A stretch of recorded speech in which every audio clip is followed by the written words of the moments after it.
आज आपण अनुलोम विलोम व नाडी शोधन प्राणायाम याची माहिती घेणार आहोत।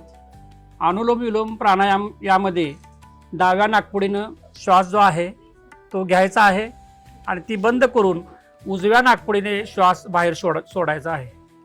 त्यानंतर उजव्या नाकपुडीने श्वास पुन्हा आत घ्यायचा आहे आणि डाव्या नाकपुडीने श्वास बाहेर सोडायचा आहे आणि अशी एका पाठोपाठ एक आवर्तन करत राहायचं आहे। याला म्हणतात अनुलोम विलोम आणि यामध्येच जर श्वास आत रोखून धरला तर त्याला म्हणतात नाडी शोधन। अनुलोम विलोम आणि नाडी शोधन प्राणायाम हे आपल्या शरीरासाठी अत्यंत फायदेशीर आहे।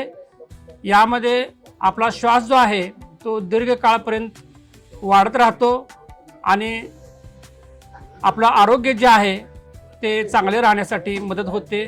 त्यामुळं सकाळी उठल्याबरोबर प्रत्येक व्यक्तीनं अनुलोम विलोम आणि नाडी शोधन प्राणायाम करणे गरजेचे आहे।